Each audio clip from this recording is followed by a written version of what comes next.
to the Orange Peel podcast, where we peel back the covers on juicy hidden truths. In this episode of the Orange Peel, we will enjoy a discussion with two former NFL players to get their insights into professional sports, life lessons from the NFL experience, the state of public education, and how this all fits into the Christian worldview. We even asked them to prognosticate as to who might make it to the Super Bowl this year. You will meet Barry Minter, a former Chicago Bear, and Reginald Brown, a former Houston Oiler. Number 92, Barry Antoine Minter was selected by the Dallas Cowboys and then traded to the Chicago Bears, where he played linebacker from 1993 to 2000s. He led the team in tackles 4 straight years, 1996 to 1999, until injuring his back in the second game of the 2000 season. Minter began his athletic career at Mount Pleasant High School in Mount Pleasant, Texas, where he was not only a star football player, but also a star in basketball and track. Uniquely, he competed in pole vault. Barry was a tuba player and would often play tuba during halftime with the marching band while wearing his football uniform. He played college football at the University of Tulsa, where he was nicknamed Deer because of his gifted acceleration despite his size. He finished his college career with 261 tackles, 141 solo, 11 tackles for loss, 7 sacks, 12 quarterback pressures, and 6 interceptions. Minter left the Bears in 2001 and was signed as a free agent with the Cleveland Browns, but decided to retire that same year. Minter was also known for the use of his likeness in a popular NFL video game. Today, Minter is an educator and coach. He is also an elder at his church, Pearland West Church of Christ. He is married to Shania Minter, has 2 daughters and a son, and recently a new baby granddaughter. Minter is known for his integrity, big heart, and his desire to help young people through education in Christ reach the highest fulfillment possible in life and afterwards.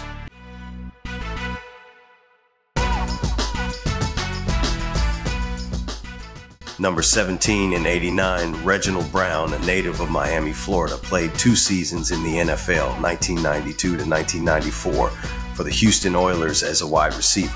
He made his NFL debut in the season opener against the New Orleans Saints, gaining the notice of fans and coaches. Brown retired from the NFL in 1995, reportedly an injury contributing to his decision. He began his athletic career at Miami Central High School, where he played football and ran track. Brown played in college for Alabama State University, and as a sophomore, he had 35 receptions. He suffered a severe knee injury that should have ended his college career.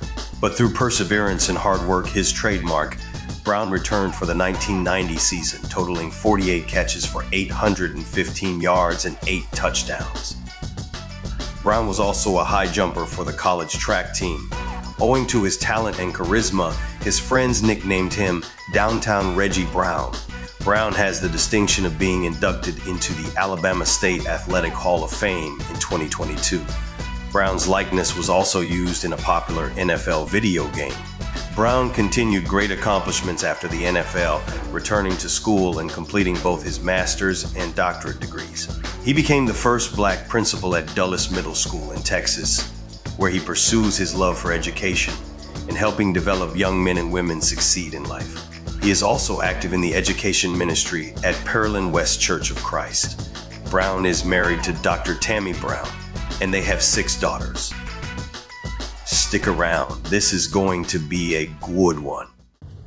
Welcome to the Orange Peel podcast, where we peel back the covers on juicy hidden truths. It's so good to have you guys. I've been looking forward to this conversation. I want to learn more about what it is like being on the big stage of the NFL, but also your Christian perspective on it.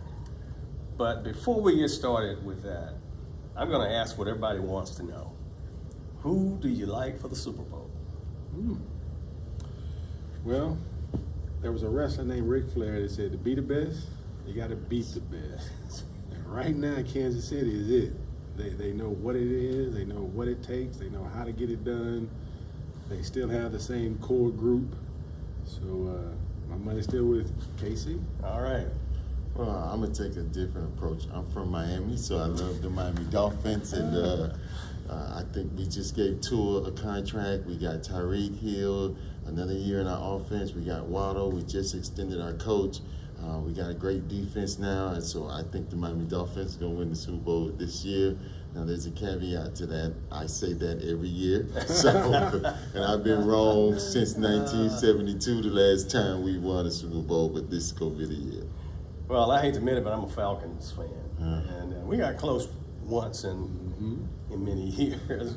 But I'm not sure that I put my money on the Falcons this year. Well, you guys upgraded. You got the quarterback cousin who maybe he'll get you guys back in the playoffs and push them forward. So we'll see. We'll see. I like it. I actually like that team, though. This leads me into a really good question, and that is, how has the NFL changed since you guys played? Well, I think it's changed in a lot of ways. Obviously, the money, first of all. I mean, you know, I can't imagine the amount of money that these guys are signing for. You know, the Tyreek, a wide receiver, just got an extension for $130 million to play football. You know, and so that's one change. And then I think the way that they're trying to protect players so that in their latter years they won't be as hurt up and broke up as we both are right now. So I think those are good changes. I also think that while the protections have really helping the players, I don't like the way it affects the actual game part itself. of it. Yeah. You know, there's a softness there that wasn't a part of football when I was there. But in the big scheme of things, it helps the players, so it's good. Yeah, football has always been the Warriors game. Yes. And so they're a little less Warrior. Yeah. But I guess Warriors still, right? Yes. Yeah. No, you still got to catch and get hit and tackle and all those things. Okay. Good point. Good point. What do you think? I agree with Brother Brown, the aspect of the physicality in practice. When I went in 1993, we were 5 weeks of training camp, 2 a days, off every day except Sunday. We didn't practice. We just met. But every practice, you had on pads. One day out of 5 weeks, 6 days a week, you're practicing or playing, we didn't have on pads one time. And that was just one practice because we traveled back from somewhere. And I like the new kickoff rules. I was on kickoff. Now, Brother Brown here didn't have to be on kickoff for special teams because he was a quarterback. But running 40 yards, running those folks, you know, with full head of steam, that's just ridiculous. And now they've cut that down. So, and I also think just the nutrition, the how they treat their bodies, the cryo, the nutritionists that they have on staff in the building. The masseuse, the trainers, we had those. They would come in once a week, but they're really taking care of the athlete more so now than just letting them be gladiators.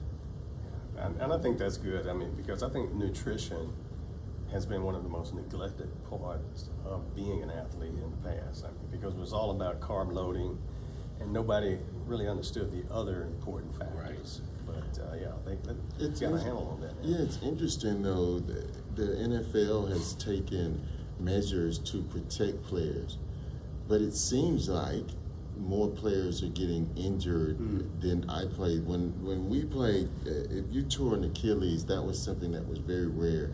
Tearing a bicep was very rare. Now, even with all the protections that they have, it's somebody's blowing out an Achilles every week. Somebody's tearing a bicep. The ACLs are just, you know, those are non-contact injuries where a guy takes a step and snaps his ACL. So it's interesting that the injuries seem to be up, even though they put more measures in to protect the players. That is curious. Yeah. Well, I'm going to ask you a question about injuries. An old favorite player of mine, lets you know how old I am, Jim Brown, remember him? He said that the best players play hurt. Oh, yeah. How often did you play hurt? Oh, 16 weeks in the season. 13 or 14 of them weeks, something was hurt. I mean, yes. The worst thing that you ever want to do is get something nagging during the preseason. because it's going to nag you the rest of the year. You're constantly having to get treatment on an ankle or a hamstring or a wrist or an elbow, because if you don't, it's going to get worse. You're going in to get treatment for it to try to you're going to keep injuring it all throughout the year. So that idea of 13, 14 weeks out of the season, you're playing injured, something's hurting, and the older you get, it was your body would never really came back. When I was young, by Wednesday, Thursday, I could have played.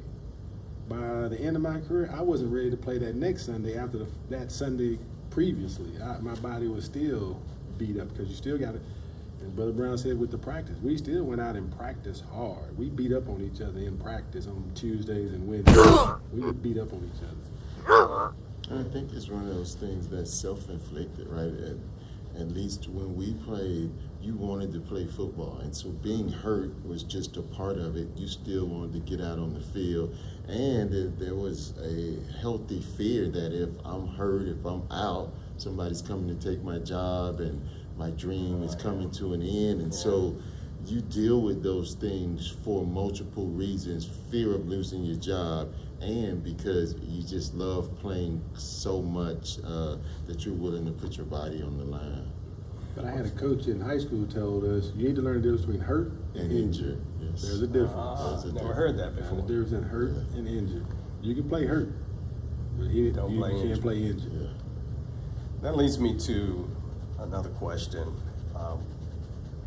and that is, what did football teach you? So let's look at it this way. What did football in general teach you in life? And then what did playing in the NFL teach you about life? Football taught me how to literally work hard for something. Nothing's going to come easy. If you're the starter, you're constantly fighting, like Brother Brown said, with injuries. You're going to have to play hurt because somebody else is wanting your job. The money factor, it provides for your family, so you want that aspect of it. You want the fame and glory of the high school, everybody calling your name, and you go downtown, hey, here go an ice cream cone, y'all did good this past week. Everybody would always praise you for what you would do. So when that aspect comes to the next level of college, you want to be that stud. And social media now is crazy with athletics. But then you get to the NFL and you want, the seat at the restaurant. When you walk in, you want people to. So it's a constant. Many people, when they get out of the league, they struggle because of how that life has been. Mm-hmm. It's been a life of all eyes on you. You're the man. You're the constant adrenaline. Constant adrenaline. Yeah. And people get used to it from college to the pros and struggle when they get out.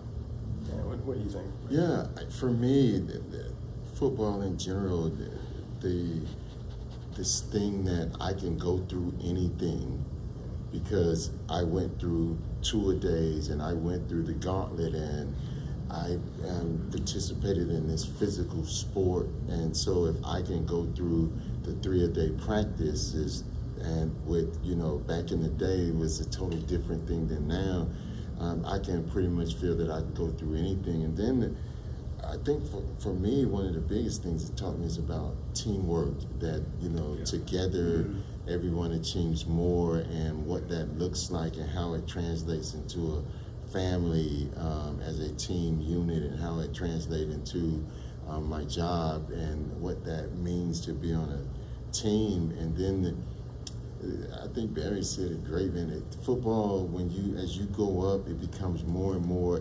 intoxicating, that you just, the spotlight is on you and everybody's watching, and as much as you try to be a humble individual, that euphoric feeling, you want that, and it almost, leads itself to now you need it.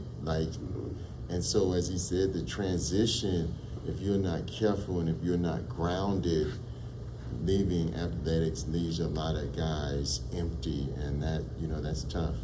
That's a good statement about what, taking Christ with you onto the football field and off the football field can make a difference in life because it can help you fight those addictions.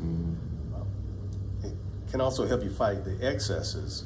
Now, I know that you told a story a long time ago, you and I were chatting about, you drove a very humble automobile as compared to the Lamborghinis and stuff in the parking lot.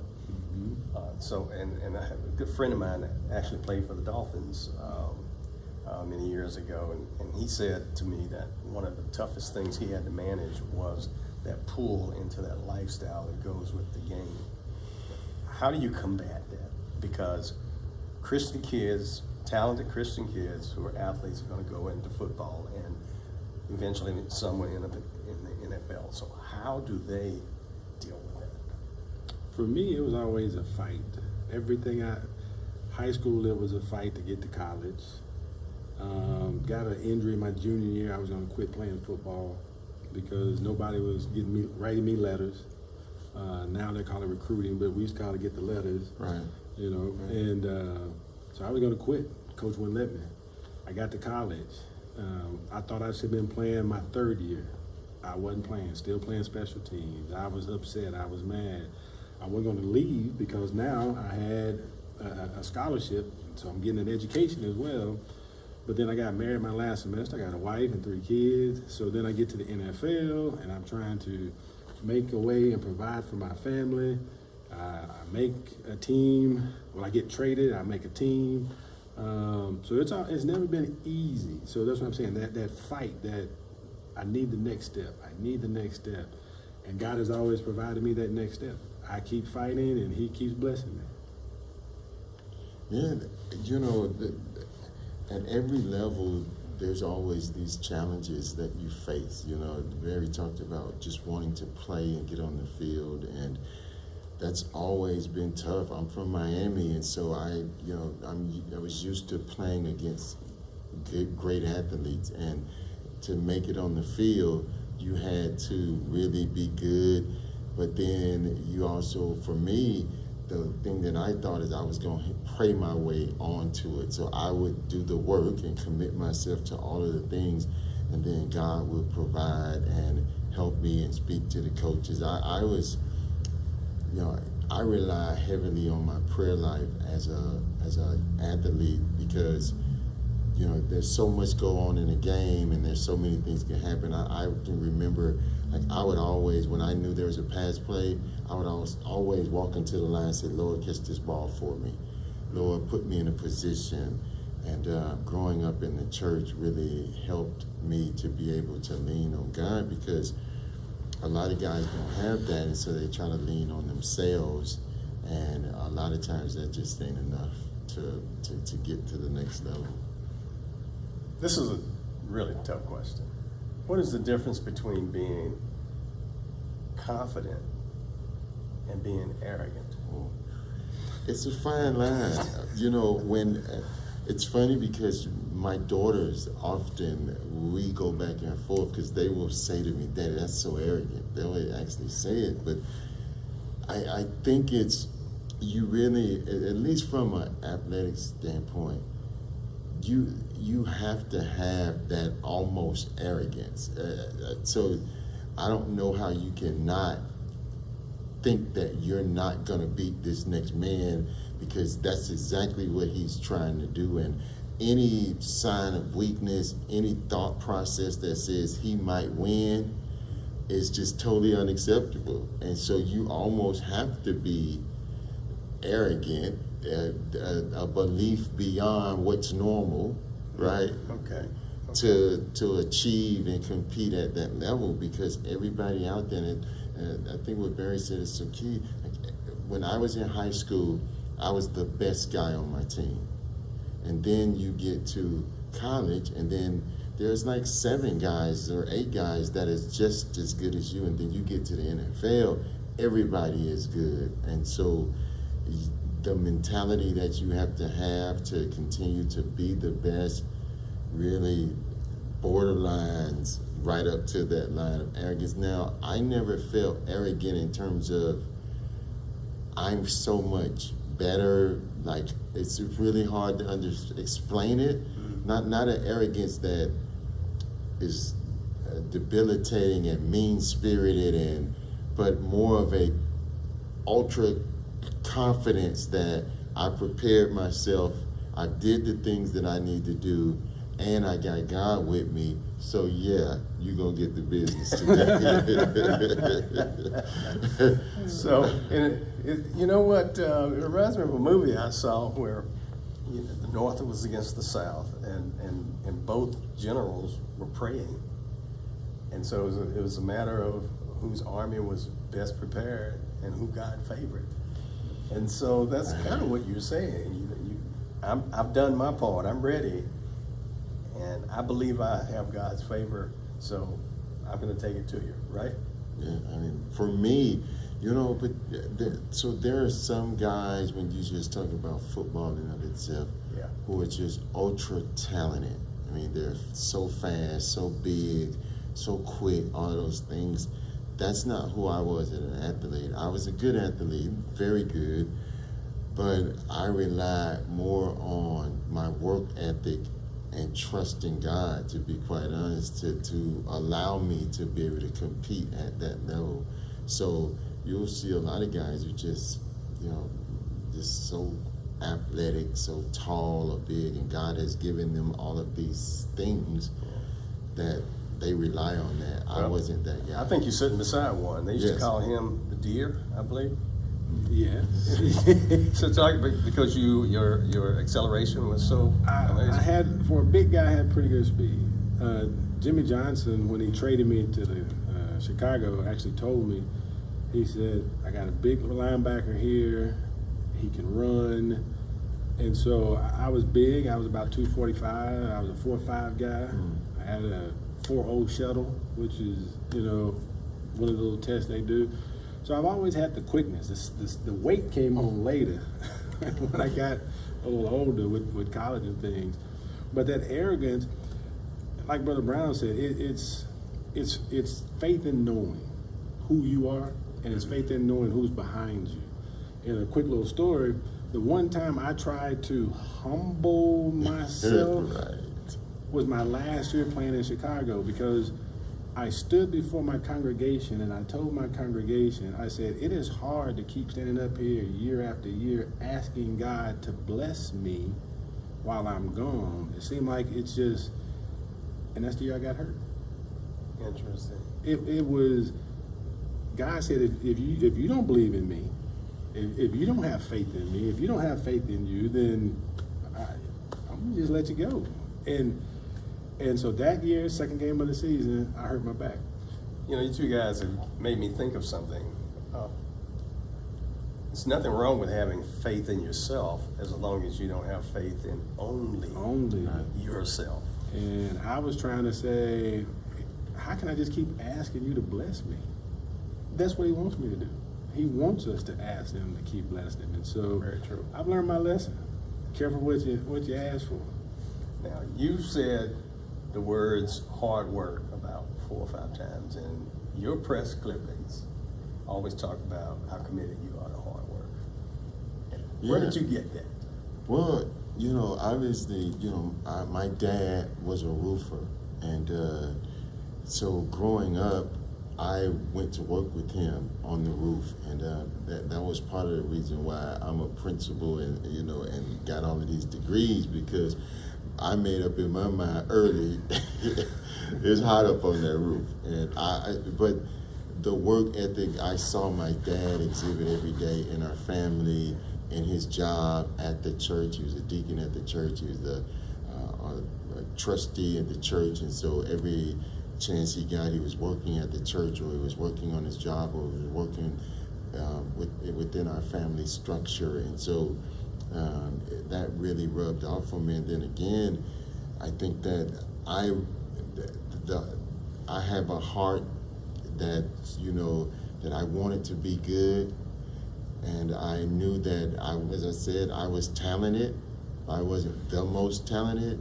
So I knew that for me to get to where I wanted to get, I had to outwork everybody. And, it's just served me well throughout the course of football and now into my life now. You know, when I'm with other principals and they talk about, Dr. Brown, how'd you do this or this, I'm going to outwork you. I just believe that, again, trusting in God, believing that he will do exactly what he said he'll do, and then my commitment to putting him, if that's a thing, putting God in a position to go ahead and bless me by doing the things that I need to do.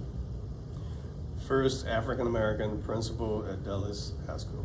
Mm-hmm. That has to make you feel good. Yes, it's a thing that I didn't know, and it's something that I didn't, again, ascribe to be.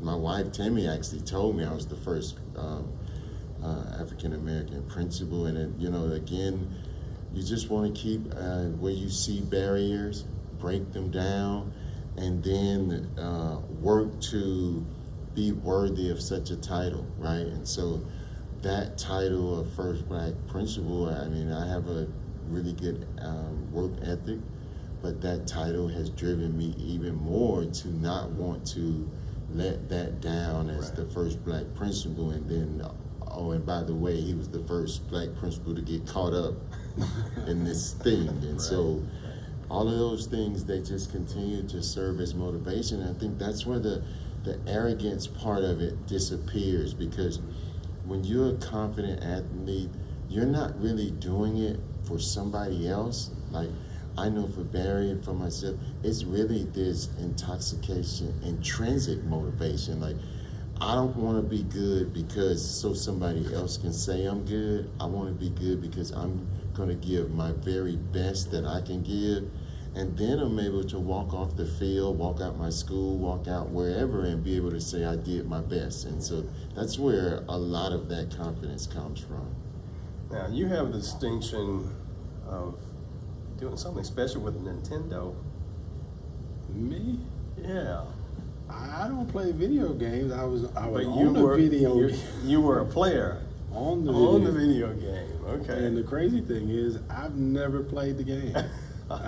My son has, but kids would tell me, you know, Coach, you're on a video game. I said, really, I am?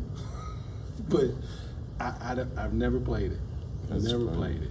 Because I was on there and I played with myself. I played.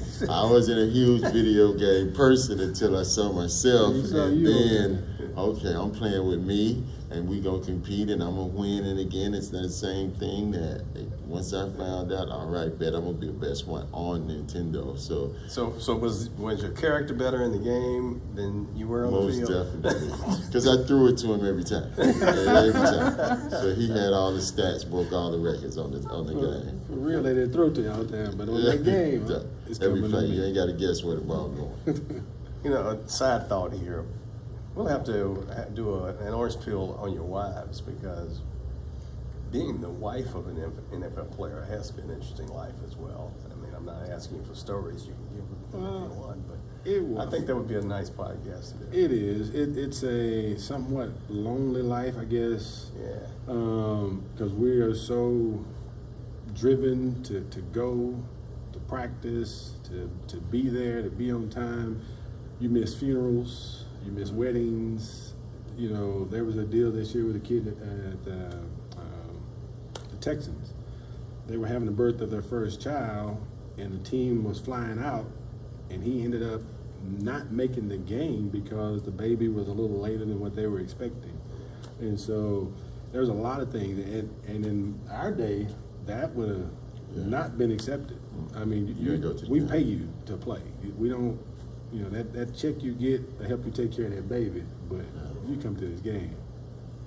So it's a different life for him. Yeah. It is. It's not the normal 9 to 5. I can imagine.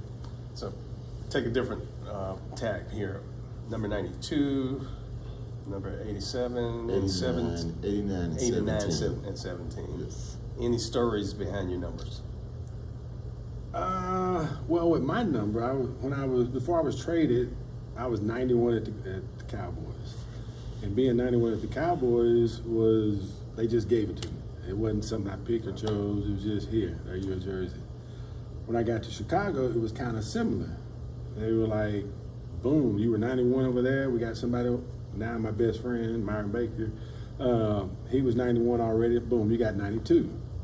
So much like Brother Brown said, once I made the team, I made the decision, I'm going to make 92 special. I'm going to. I like that. I'm 92 in the program, but I'm number 1 in your heart. And that was my gig. That's good. I just wanted a number. When you know the cut day, you know, is the you don't sleep the night before, and it's a 24-hour fast and the prayer all that night, and then you wake up the next day and you know that there's going to be a phone call. And I was staying in the hotel, and you know all of the rookies were in the hotel, and the phone kept ringing because we were like four in a room, and the phone would ring, and they would say, "Hey, you come down," and then the next guy would ring and say, "Hey, you come down," and they had called all 3 of my roommates down, and now I'm waiting and waiting and waiting for the phone to ring, and about 11 o'clock it didn't ring, and because we were off that day. So I picked up the phone and called the facility and said, "Hey, were you guys looking for me?" And the secretary said, "No, Reggie, you made the team." And you know, at that point, you know, there's this thing of all your life you've worked and you've done the things to get to this point.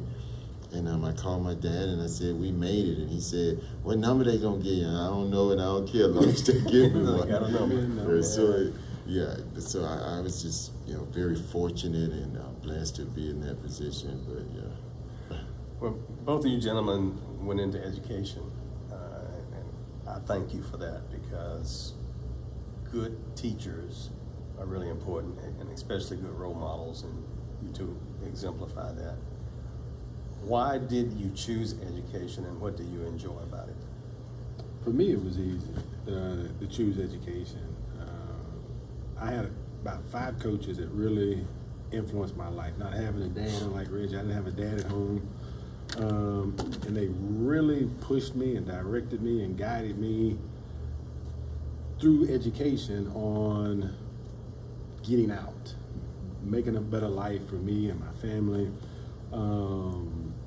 And that's not something they had to do. And so it made such an impression upon me that they cared so much about me that I decided, this is what I want to do. This is how I want to make a living, trying to make an impression on other young people to not better me, but to better themselves. I can see in you, they could see in me something that I couldn't see in me. And they pushed me and they drove me and they guided me in the right directions. You got to get this, you got to get this done, you got to get your grades, be respectful in the classroom, these things. And those are the same things I'm telling kids today. And hopefully, I've had quite a few come back and say, "Coach, thank you. Coach, I appreciate it. Coach, you know, if it wasn't for you." And that's really why they pay. I mean, that's the pavement for me. Not so much the little check that I get, but it's those kids saying thank you for investing in me. They say the hand that rocks the cradle basically shapes the world. I think right behind the hand that rocks the cradle, teachers. Teachers have had a dramatic impact on my life. So what about you? So, you know, mine's is a little different. At this point, I thought that I would have made enough money in the NFL and, you know, somewhere on the beach drinking a Mai Tai or something. But I was, education wasn't in my purview at that time. But, you know, God just orders your steps, and all of a sudden, you know, you end up in this place. I was going through a very difficult time at that point, and really trying to figure out what I was going to do and how it was going to work. And I went to one of my homeboys' house from Miami who lived in Texas, and I was talking to him like, "Man, you know, I don't know what the next step is." And he said, you got your college degree, don't you? And I was like, "Yeah." He said, "You can go down to Prairie View and you can get a teaching certificate and you can start teaching tomorrow." And I was like, "What do you mean?" And he was like, "Yeah, all you got to do is take your degree and go down there and they'll give you an emergency certification and you can go find a job." And so really it was, okay, I was doing it just because I needed a job and needed to be able to take care of my daughter and all of that. And then all of a sudden you find your niche. You know, the second day in that I went to work, I was like, this is it. You know, as you start seeing the kids start gravitating to you. And there was this thing that was inside of me about curriculum and instruction and how to teach and how to touch kids that I didn't know at the time that I had within myself. But as I tell people all the time, God knew, and he orchestrated the circumstances of my life that led me to education, and it's just been a really, really good thing for me. What is your commentary on the youth of today? The world's getting tough. Discipline is not as acceptable as it used to be in schools or in homes. That has to have an impact on education. So how do you, as a Christian educator, approach the new problems we face today? The new problems are created by those, I truly believe, are created by those wanting to make education a business instead of what it should be, a learning environment, a learning institution. In a learning institution, there's going to have to be some correction. And now, how do you correct? Now, I'm not saying beat a child, but it worked pretty good for me coming. Yeah, I'm one of 4 boys. I got more beatings than the rest of them. Yes. So, you know, I was never child abused by my mom or a teacher, but I got plenty. But it teaches you, I think, that people care. You know, even the Bible says God disciplines those that he loves. And so you care so much about the kids, you care so much that you want them to do right, but then your hands are tied, so what can I do to show you? All I can just do is talk to you or ask you, and right now that's not doing the trick. I think it's, like I said, education is ran by people who are business people, not people who know curriculum, not people who really care about kids and the ultimate goal of them being educated. They're wanting to make a dollar. Interesting. I look at it from the perspective, my dad used to use this term, that Bible don't lie, son. And in the Bible, it talks about being wiser but weaker. And that's what we see with kids. I mean, these kids are able to take a iPhone and do some amazing things. You know, you hear them talk about certain things, and they're so, they're just the wiser part of it. But then the values, the intrinsic things that young people should have, grit, stick-to-itiveness, fight for the right things, are sorely missing. And part of it is not their fault. There's the divorce rate is 60% now. There's so many missing fathers that are supposed to be there to guide these children and impart these values on them. And so you have single moms who are trying to be mom and dad and work and take care of all of these, everything. And so the breakdown of the family, the breakdown of community has led to the breakdown in what's going on with our kids. And, it can be tough to watch sometimes. But on the other side, that's what fuels us, right? That's what fuels me and Barry to do what we do and do it at a high level to try to meet the needs of these young people, because the suits and ties, as Barry just talked about, who are making decisions for education in Washington, D.C. or Austin, they don't look at what's going on with these kids. They look on what's good for the bottom line, the dollar, what's good for what looks good to the legislation, all of those things, and not taking into account what's good for these young people. And so we got to have more people more Christians in education that are really holding the fight up for these young people. What Reggie said is so true. The home. Yeah. That's why when here at Pearland, when we were doing the Think Orange project Right. in the Orange Peel, it's the home, the church, and the school. The school is the community, that we should all be working together to raise up that next generation. But instead, we're just, well, I say we, parents are pushing kids to school with technology and information that they cannot disseminate and how to use. They got that information, but how do I use this information? So they have it, but not wise in use. And some of it they don't need to know at the time, but so true. The iPad has been the babysitter, and they can swipe and find anything and everything that they want. So I definitely agree with that. My grandson enlightened me. I challenged him. I said, son, you act as if you think that you know as much as I do. Right. And that troubles me. And I said, why do you think that? And you know what his answer was? He said, I have YouTube. I can find any information on YouTube.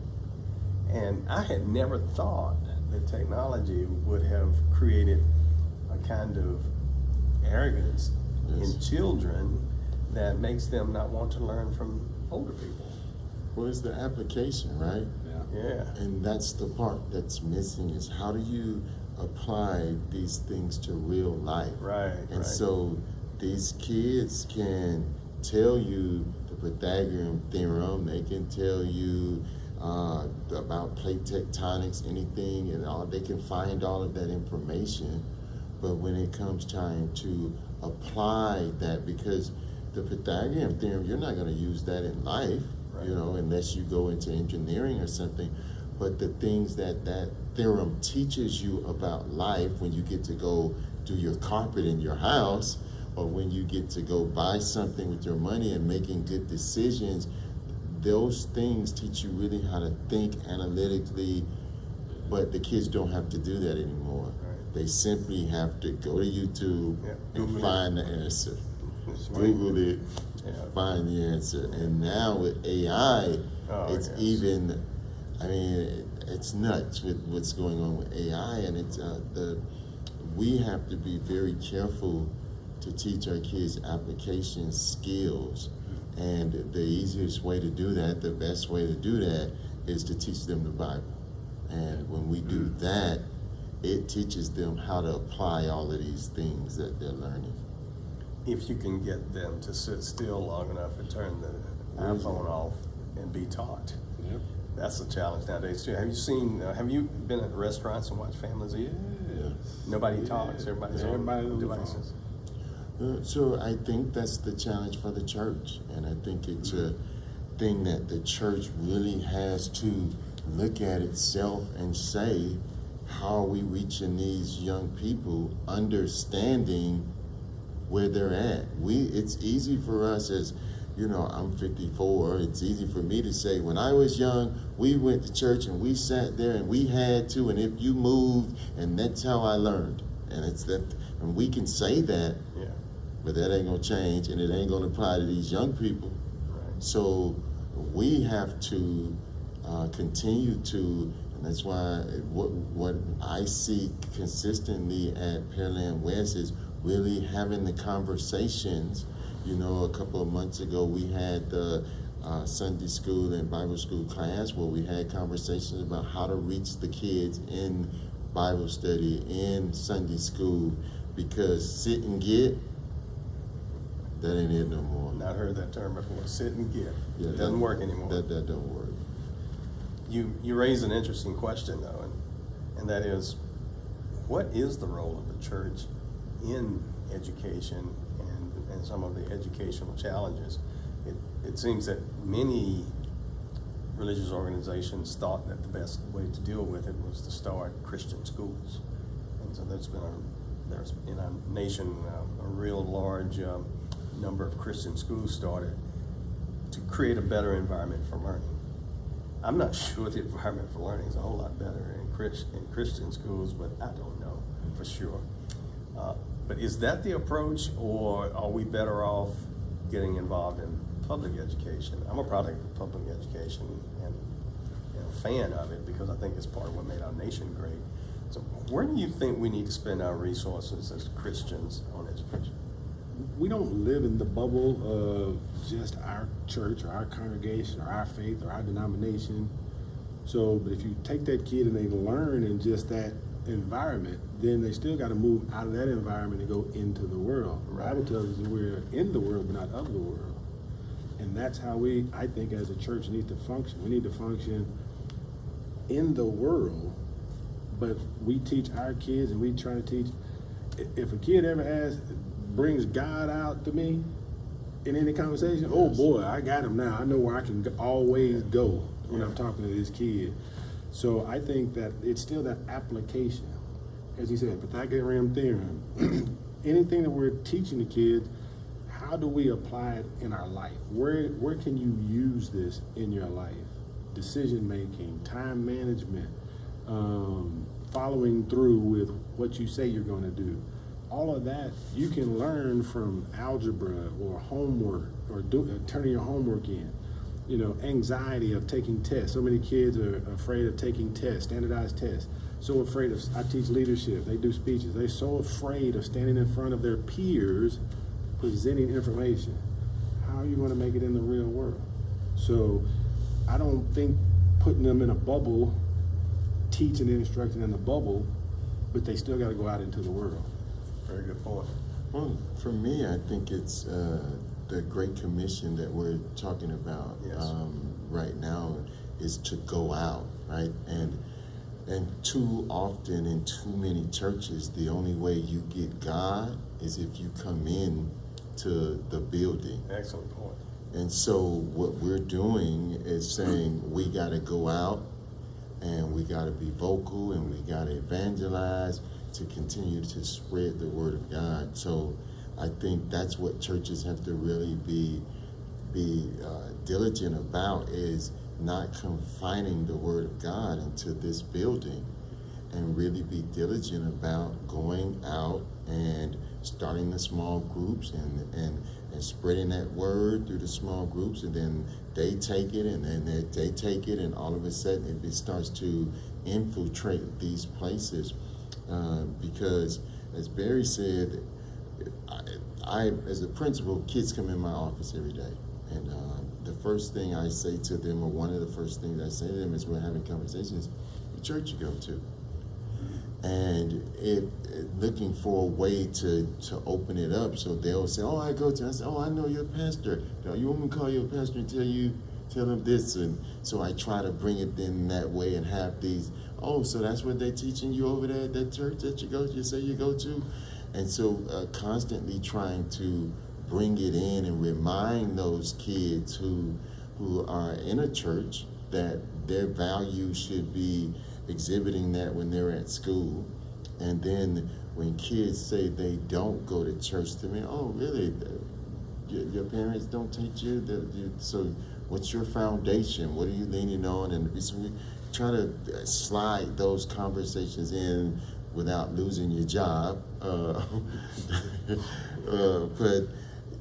I think that the answer is exactly what we're trying to do, and that is to go out and evangelize. And by doing that, it just infiltrates families, which leads to bigger families and bigger communities, and that's how we can change the world.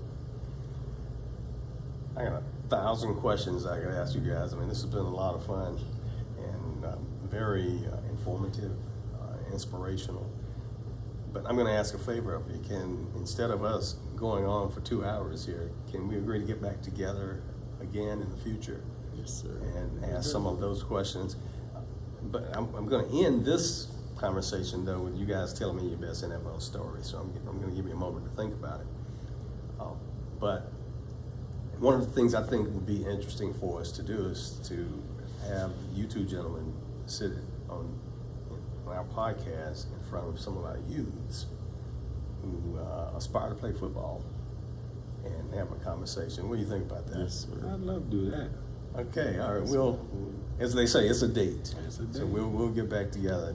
So, the information you've shared has just been phenomenal. So thanks a lot. But let's hear those great NFL stories. So who wants to go first? I'll go first. I you know, at that level, there's just so much. I'll tell you how God works. Okay, so My rookie year, I'm an undrafted free agent from HBCU. And so I didn't know at the time that I was really brought in as a camp body. Nobody expected me to make the team. They have to have a certain amount of players there to practice and get the team ready to go. And so, we came for rookie training camp. I came, and I had a really, really good rookie training camp. And my agent called me kind of shocked, saying, "Hey man, what you doing down there? They talking about you. So whatever you're doing, you keep doing." And I was like, "Okay." And we go back for training camp, and I'm working really, really hard, but you know who they're gonna keep. There's a number that's out there. All of these these are going to be the receivers for next year. And so I'm like number 9, and there's only 6 that they're keeping. And then, so I'm charting this, and I'm saying, okay, I think that I moved up into number 8, and I think I beat him out, and I'm moving up, and then I'm feeling really good about where I am and what's going on, but it's still an uphill battle. And I don't think that I'm gonna make it just because it's a numbers thing, and they drafted a couple of receivers, and so how they gonna do this, drafting them, and then there's this free agent from an HBCU, Alabama State. So, my mind is, dang, I'm doing my best, but I think my best is not gonna be good enough. And one day at practice, I run a route, and they throw me the ball, I catch the ball, and bam, I get hit. And this was a walkthrough practice, so it wasn't supposed to be hitting, but I get hit. I mean, bam. And I'm kind of dazed, and I get up, and I look at my hand, and there's blood coming out my hand, and the bone is stuck out, and the coach is screaming at the guy who hit me, and the trainers are running to me, and I ended up, we were in San Antonio, and we ended up flying me back to Houston, and they put the staples in my hand and put the plate in my hand, and I'm totally devastated at this point because, everything that you dream about as a kid of playing in the NFL just ended on a fluke play. And they do the surgery in Houston, they fly me back to San Antonio to be with the team. And I'm walking around the track as the team is practicing, and the defensive back coach walks up to me and said, "Man, why you got your head down?" And I'm like, "Man, coach, because the DB coach, he was one of those guys, he kind of liked me. He was kind of rooting for me as he saw me play, and we developed a relationship." And so I'm walking around the track, and I got my head down, and I'm just thinking like, dang, it's over, and what I'm gonna do with my life. And coach walks up to me, he's like, "Man, why you got your head down like that?" And I'm like, "Man, coach, I was right there. He said, "Man, breaking your hand was the best thing happened to you." I'm like, "What you mean, coach? I can't practice. I can't show myself. Cut is next week." He said, "Man, they can't cut you because you broke your hand. So now they're going to be able to slide you in the back door and not own up to they drafted this guy who they going to cut to keep you. So breaking your hand has given you a way in." Oh. Who would have thought? Right, who would have thought? But that's the thing of as that God is working it out. Even when you don't know, you can't figure it out. As long as you keep trusting God and doing the things that you know to do, God is going to be faithful to do what he said he's going to do. And so it's a great story. Thank you. What's yours, brother? Well, I'm going to give you 2 quick ones because he brought one.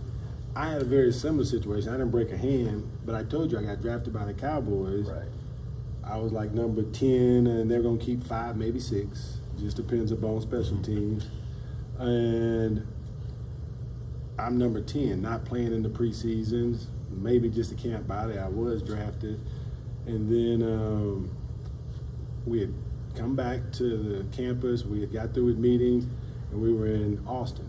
And I went up on the hill at St. Edward's University, and I looked out over Austin, and I didn't pray. I just talked to God. And I had a wife, I had 2 kids, and it was it was a Sunday before this upcoming week for the last cuts. And I just sat there and had a conversation with God. And by the time I got off that hill, Monday I went to practice. Tuesday I was getting ready to go to practice, and they called me out like, come here, please. And I was traded. And so, as Reggie said, if you keep God in your life, then let him do your job and let him work it out. Yeah. And then the other one I want to tell you about is application. Like Reggie was talking about the Pythagorean theorem. Every year before they start up, they bring in the officials. They talk about the new rules, what they're really going to be hard on, and those type of things. And the year before, somebody had threw a ball in the stands. This was world news, not just ESPN, but this was world news. Somebody threw a ball in the stands, and a guy reached, they were throwing it to a kid, and a guy reached over and grabbed it before the kid could catch it, and he wouldn't give it back. So the player found out about it, and he sent him a jersey, an autographed ball, and all other kind of stuff. So the kid was taken care of. So the league said, okay, you can't throw a ball into the stands. If you throw a ball into the stands, it is a $10,000 fine. Now I wasn't you don't pay them. Right. They take it out of your check. You look at your check, you go, oh Lord. I wasn't making $10,000 in a check.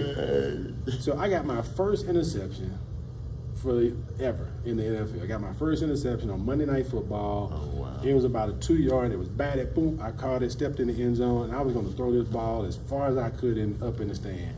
And I went to throw it, and I thought about $10,000. So when Brother Brian is talking about application, you get a lot of information, but when do you use it? When do you apply that? If I'd have thrown that ball up in that stands, we wouldn't have ate for 2 weeks. That's another great story. 2 great stories. Appreciate it. Any ending thoughts before we sign off? Well, one is you do an amazing job of facilitating this conversation. And so kudos to you. Shout out to you.